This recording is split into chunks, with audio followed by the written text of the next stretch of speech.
আপনাকে কনস্ট্রাকটিভ সিলেবাসে পড়াশোনা করতে হবে, এটা ঠিক আছে, এবং ভার্সেটাইল নলেজ রাখতে হবে, এটাও ঠিক আছে। আরও একটা জিনিস দরকার আছে, সেটা হচ্ছে আল্লাহর নূর, আল্লাহর পক্ষ থেকে নূর বা আলো, যেটা আপনার কলবের মধ্যে আল্লাহ পাক নাজিল করবেন। যার কাছে নূর আছে আল্লাহ পাকের, সে বুঝতে পারবে আসলেই বিশ্বে কি চলছে। যার কাছে নূর নাই, সেই ফিতনাময় পরিবেশে বসে থেকে মনে করবে ও জান্নাতে আছে। আমার কথা বোঝা যায়? এই ফিতনাময় পরিবেশে বসে কিছু মানুষ তৃপ্তির ঢেকুর তুলছে, মনে করছে আমরা একদম বিজয়ী জাতি, মাশাআল্লাহ। অথচ বাস্তবতা এমন যে আমাদের অবস্থা আজকে এমন একটা অবস্থায় গিয়ে দাঁড়িয়েছে যে বিশ্বের পরাশক্তিগুলো আমাদেরকে খুব একটা মূল্যায়ন করছে না।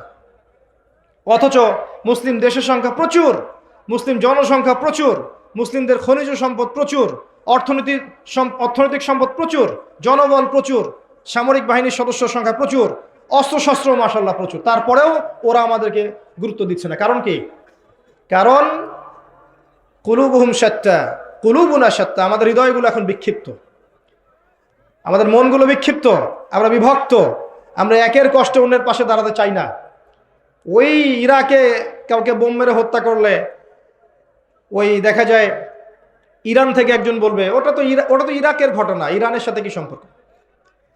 দেখবেন ওই যে মিয়ানমারে কোনো ঘটনা ঘটলে দেখবেন যে সুদান থেকে একজন বলছে ওটা তো মিয়ানমারের ঘটনা, আমাদের সাথে কি সম্পর্ক?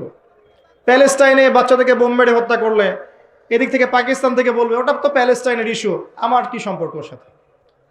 এখন আমরা এই অবস্থায় আছি যে এক ভাইয়ের উপরে আক্রমণ আসলে আর এক ভাই মিষ্টি বিতরণ করে। কথা বুঝতে পারছেন? একজনের উপরে যদি কোনো পরীক্ষা আসে বা বিপদ আপদ আসে, দেখবেন আর একজন মিষ্টি বিতরণ করছে। এ আপনার ভাই না যে মিষ্টি বিতরণ করছে, এ মূলত শয়তানের চালা। এ যদি এর মতো শত শত শয়তানের পূজারী যদি উম্মাহ থেকে ঝরেও যায়, আল্লাহর দিনের যাররা পরিমাণ ক্ষতি হবে না ইনশাআল্লাহ। আর ওই যে যাদের উপর দেখবেন অত্যাচার, জুলুম, নির্যাতন আসছে, সবর করছে, দিনের জন্য কিছু করার চেষ্টা করছে, আল্লাহ পাক এই মানুষগুলোকে ইনশাআল্লাহ দেখবেন কাল পরকালে জান্নাতুল ফিরদৌস দান করেছে।